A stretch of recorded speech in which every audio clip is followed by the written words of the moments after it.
Shri Matre Namaha. Today I want to discuss the topic time and place of sacrifice. First of all, prayer. Ambhodidistvam brahmatvam pavitram dhamadlamavit hiranyagarbham tvamahuhu swada swaha cha keshava. In many cultures, sacrifices are distinguished by frequency of performance into two types, regular and special. Regular sacrifices may be daily, weekly, monthly, or seasonal. Also, often included are sacrifices made at specific times in each man's life: birth, puberty, marriage, and death. Offerings made on special occasions and for special intentions have included, for example, sacrifices in times of danger, sickness, or crop failure, and those performed at the construction of building, for success in battle, or in thanksgiving for divine favor. In the Vedic cult, the regular sacrifices were daily, monthly, and seasonal. The daily rites included fire offerings to the gods and liberations, and food offerings to the ancestors and the earth divinities and spirits. The monthly sacrifices conducted at the time of new and full moon were of cakes or cooked oblations to sundry deities, especially the storm god Indra.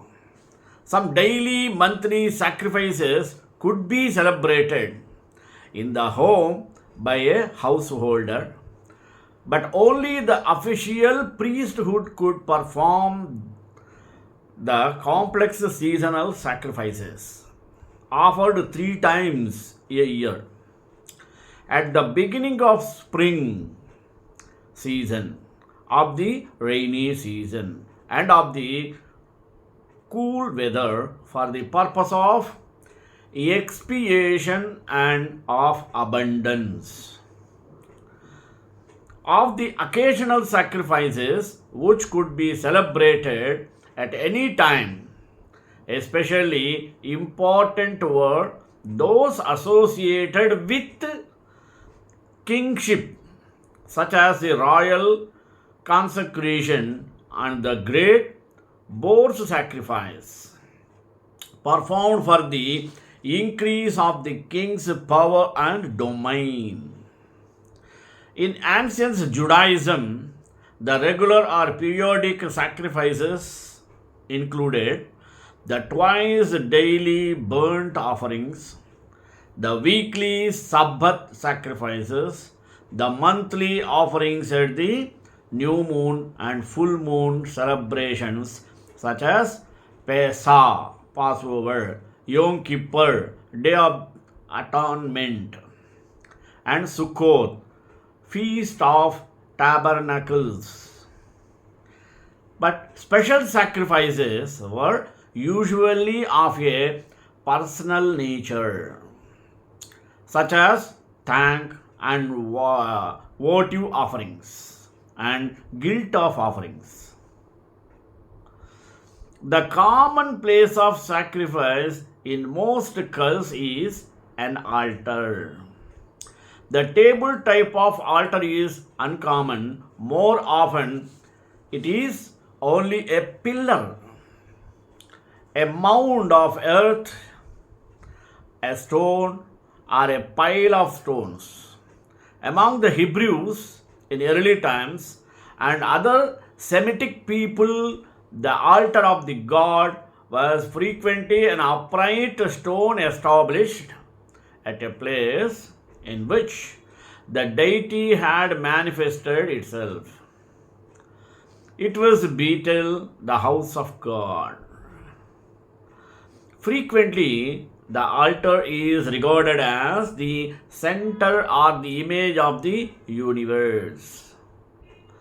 For all ancient Greeks, the grave marker was the earth altar upon which sacrifices to the dead were made, and like other earth altars, it was called the omphalos, means the navel of the earth, the central point from which terrestrial life originated. In Vedic India, the altar was regarded as a microcosm, its parts representing the various parts of the universe and its construction being interpreted as a repetition of creation of the cosmos. Method of sacrifice. Along with libation and the sacrificial effusion of blood, one of the commonest means of making an oblation available to sacred beings is to burn it. In both ancient Judaism and Greek religion, the major offerings were the burnt or fire offering through the medium of the fire. The oblation was conveyed to the divine recipient. In Vedic cult, the god of fire, Agni, received the offerings of men and brought them into the presence of the gods. In sacrifice by burning and by burial, as also in the effusion of blood, the prior death of the human or animal victim, even if ritually performed, is in a sense incidental to the sacrificial action. There are, however, sacrifices in which the ritual killing is itself the means by which the offering is effected. Illustrative of this method was the practice in ancient Greek and Indian cults of making sacrifices to water gods, mean Varuna Deva, by drowning the oblations in sacred lakes or rivers. Similarly, the Norse cast human and animal victims over cliffs and into wells and waterfalls as offerings to the divinities dwelling therein. In the Aztec sacrifice of human beings to the creator god Totec, the victim was lashed to a scaffold and shot to death with the bow and arrow. There are also sacrifices that do not involve the death of destruction of the oblation. Such were the sacrifices in ancient Greece of fruits and at the altar of Zeus in Athens. These fireless oblations were especially appropriate for the deities of vegetation and fertility. Example, Demeter and Dionysus. In Egypt, bloodless offerings of food and drink were simply laid before the god on mats or a table in a daily ceremony called performing the presentation of the divine oblations. In both Greek and Egyptian cults, such offerings were never to be eaten by the worshippers, but they were probably surreptitiously consumed by the priests or temple attendants. In some cases, the sacrificial gifts are put out to the to be eaten by the animal representative of the deity. Recipient of the sacrifice. Sacrifices may be offered to beings who can be the object of religious veneration or worship. They will not be made to human beings unless they have first been deified in some way. In some cases, sacrifice is made only to the god or gods. In others, it is made to the deity, the spirits, and the departed who are considered intermediaries between the deity and men. The Nakul people of Uganda, for example, are said to make no sacrifices to God, thinking he does not expect any. But on the third day following the new moon, they make offerings to the guardian spirits, and they also make offerings at the shrines of ancestors of up to the 3 generations back. Worship of spirits and the ancestors, often including the offering of sacrifices, occurs in widely distributed cultures. In fact, according to some scholars, probably the major recipients of sacrifice in non-Western traditions are the ancestors. Intentions. Sacrifices have been offered for a multiplicity of intentions may be expressed, and the ultimate goal of all sacrifice is to establish a beneficial relationship with the sacred order, to make the sacred power present and efficacious. Another, propitiation and expiation. Let us see the difference. Serious illness, drought, pestilence, epidemic, famine, and other misfortune and calamity have universally been regarded as the workings of supernatural forces. Often they have been understood as the effects of offenses against the sacred order committed by individuals or communities, deliberately or unintentionally. Such offenses break the relationship with the sacred order or impede the flow of divine life. Thus, it has been considered necessary in times of crisis, individual or communal, to offer sacrifices to propitiate sacred powers and to wipe out offenses and restore the relationship. Among the Yoruba of West Africa, blood sacrifice must be made to the gods, especially the earth deities who, as elsewhere in Africa, are regarded as divine punishers of sin. For the individual, the oblation may be fowl or a goat. For an entire community, it may be hundreds of animals. Once consecrated and ritually slain, the oblations are buried, burned, or left exposed, but never shared by the sacrificer. In an ancient Judaism, the sin offering was an important ritual for the expiation of certain, especially unwillingly committed defilements. The guilty laid their hands upon the head of the sacrificial animal.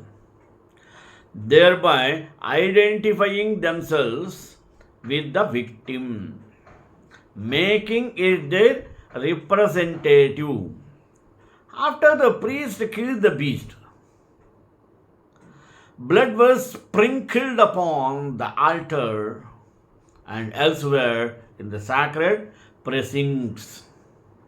The point of the ritual was to purify the guilty and to re-establish the holy bond with God through the blood of the consecrated victim.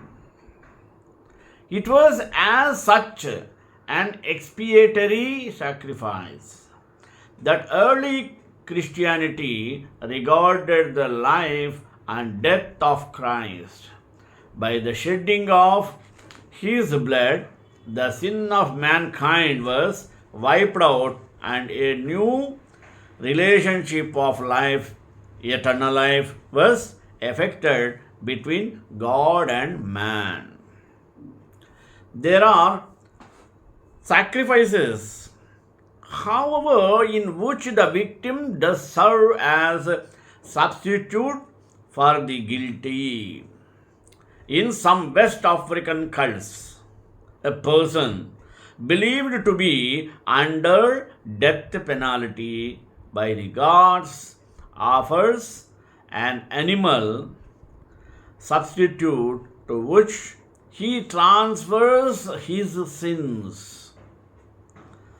The animal which is ritually killed is buried with complete funeral rites as though it were the human person. Thus, the guilty person is dead and it is an innocent man who is free to begin a new life. Finally, some propitiatory sacrifices are clearly prophylactic, intended to avert possible misfortune and calamity, and as such they are really bribes offered to the gods.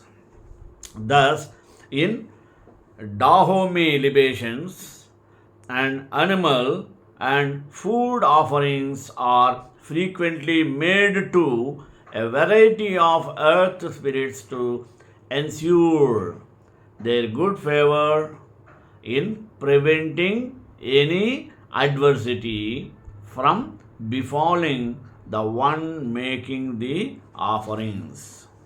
Now, gift sacrifices. Although all sacrifice involves the giving of something, there are same sacrificial rites in which the oblation is regarded as a gift made to deity, either in expectation of a return gift or as a result of a promise upon the fulfillment of a requested divine favor. Gift sacrifices have been treated above. Here, it can be briefly noted that numerous examples of the votive offering are recorded. In ancient Greece, sacrifices were vowed to Athena, Zeus, and other gods in return for victory in battle. Thank offerings. One form of thank offering is the offering of the first fruit in asseculated societies. Until the first fruits of the harvest have been presented with homage, animal sacrifices to the deity of the harvest, sometimes regarded as embodied in the crop. The whole crop is considered sacred and thus taboo, and the first fruits sacrifices has the effect of desacralizing the crops and making them available for performance consumption.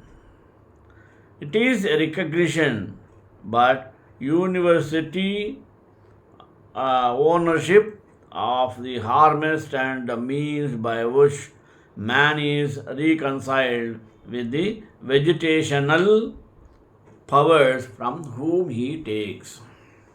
Fertility.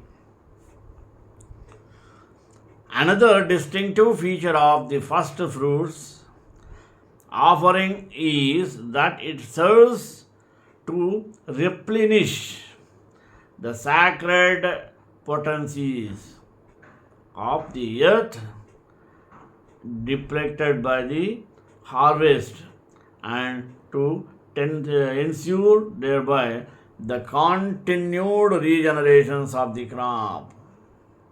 Thus, it is one of many sacrificial rites that have as renewal and reactivation of the fertility of the earth. Fertility rites usually involve some form of blood sacrifice. In former days, especially human sacrifice. In the some human sacrifices, who victim represented at a deity, in particular deity, who in the beginning allowed himself to be killed, so that from his to be killed, so that from his body edible vegetation might grow. The human victim amounted to a repetition of the primordial act of creation, and thus a renewal of vegetational life.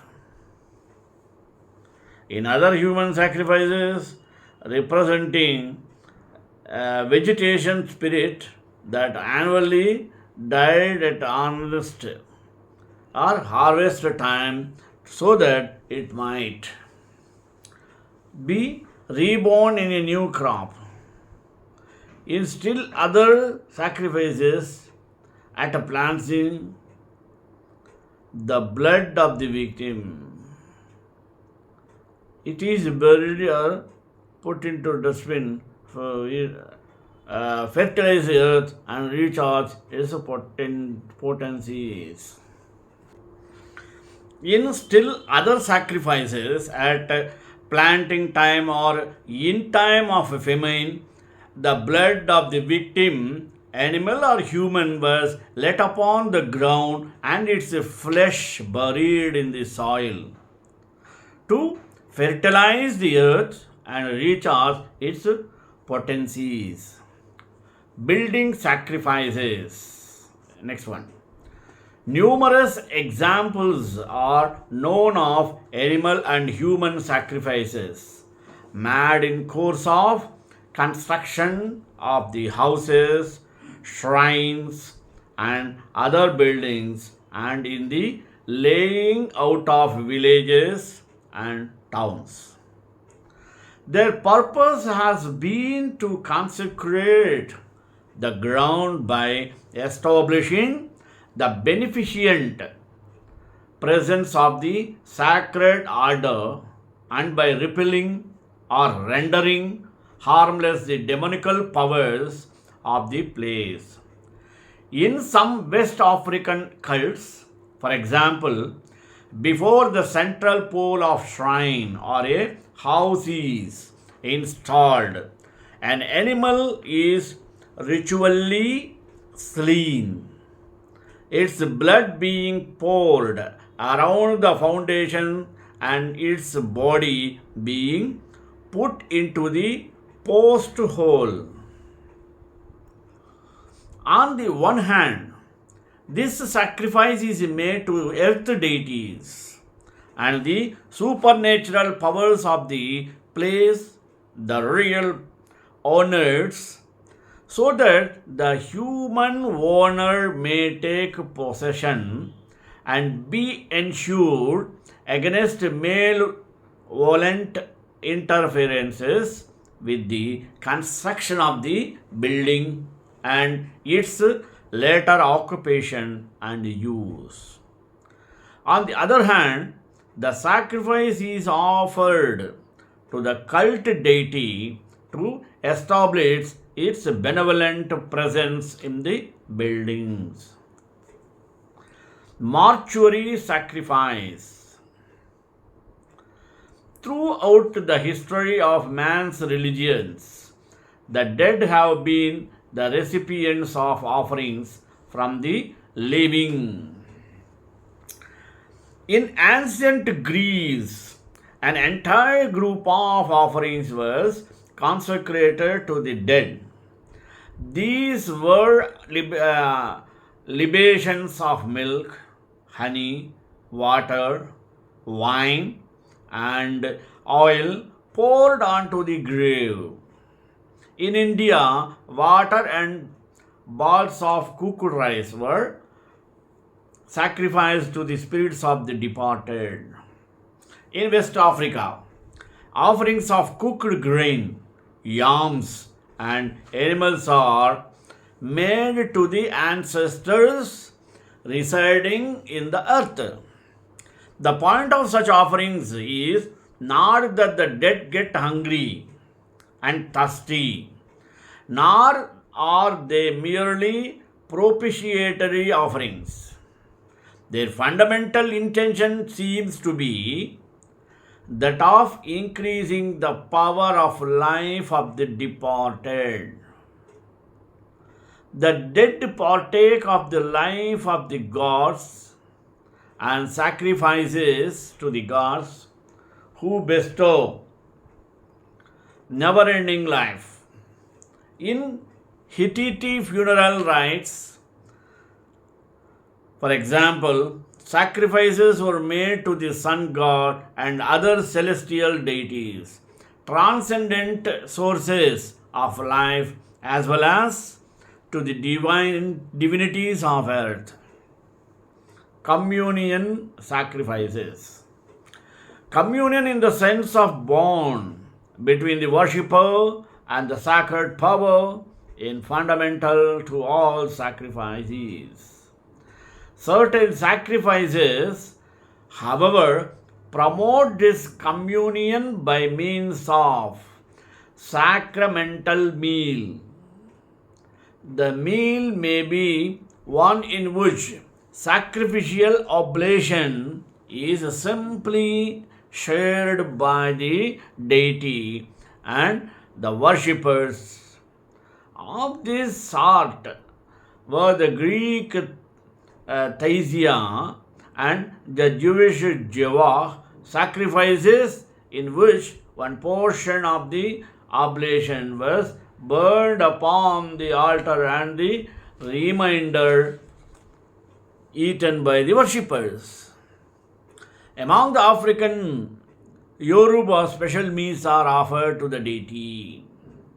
If the deity accepts the oblation, a portion of the food is placed before his shrine, while the remainders are joyfully eaten as a sacred communion by the worshippers. The communion sacrifice may be one in which the deity somehow indwells the oblation, so that indwells the worshippers actually consume ritual. For example, the Hindu Soma ritual. The Aztecs twice yearly made dove images of the sun god that were consecrated to the god and thereby transubstantiated into his flesh to be eaten with fear and reverence by the worshippers. Sacrifice in the religions of the world. The constituent elements of a sacrifice have been incorporated into the particular religions and cultures of the world in various and often complex ways. A few brief observations that may illustrate this variety and complexity are given here. Religions of India, finally. Regarding the sacrifice and prescribed rituals seem to have been worked out more fully in the Vedic and later Hindu religion in India than anywhere else. These rites laid down in a complicated system known mainly the Brahmana text included obligatory sacrifices following the course of the real movement in the life of an individual and optional sacrifices occasioned by the special wishes of a sacrificer. Furthermore, Buddhism emphasizes the notion of ethical sacrifices, and there are instances of devotional offerings.